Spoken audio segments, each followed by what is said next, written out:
What's going on, family? This is not financial advice. Do your own research. Man, we got Meta Platforms here is down negative 5.22% on the day. As you know, the GDP numbers came out and they were negative, so we are officially, technically, in a recession.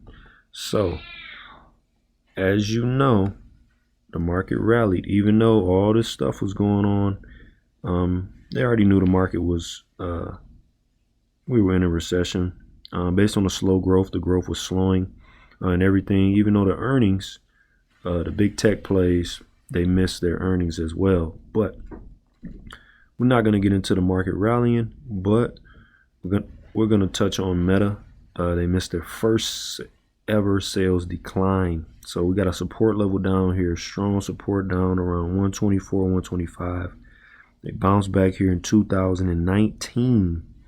So they're back down to 2019 lows, basically, man. So as you can see, man, this market has tore these tech plays, the big FANG, to pieces right now, man. So I believe they get some more downside to this market, man. It just hasn't happened yet, but it will soon. So I'm just patiently waiting on the short play, and I'm gonna get short with them. So we're gonna touch on Meta, and we're gonna be talking about how they missed their sales and exactly what would be a good buy-in point for this play. Here we go. At daily active users, but revenue dropped. Ad revenue coming in light, and the first quarterly sales decline ever. Yeah, well, thanks for having me. The thing that people are really focused on is the outlook for the third quarter, and it's not good. It's going to come in well below analyst estimates.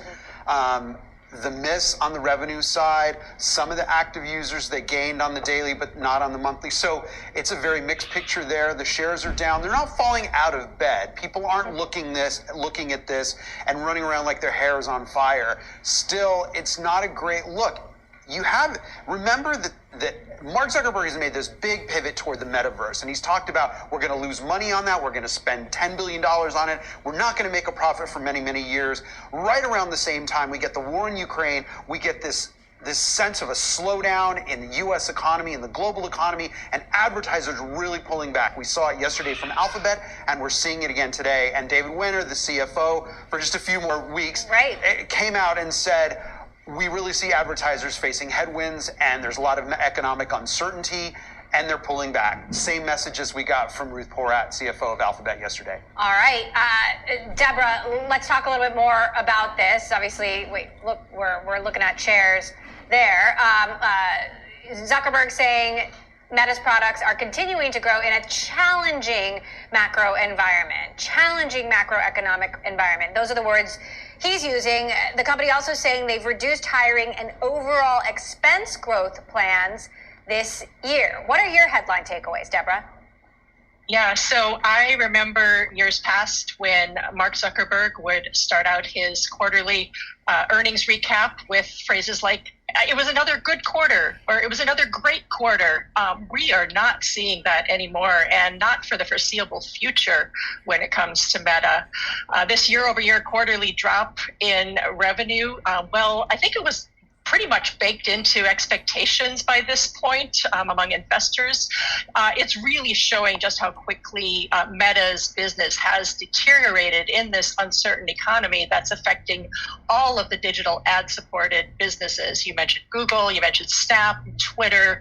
We're all seeing them having difficulty in this economic environment. One thing that stood out for me with regards to Meta was the drop in ad prices. So we saw a 14% drop in ad prices in Q2. That came after a Q1 drop of 8%. So, that really, I think, factors into what we're seeing going on with Meta's platforms now, where the ads, I guess to the advertisers, that's good news. The ads are getting cheaper, but it doesn't add up to very much revenue. And as Tom pointed out, we're looking at Q3 and Q4 now, and we are not expecting anywhere near the performance that our forecasts had led us to predict, at least even as recently as just a couple months ago. Now, Dave,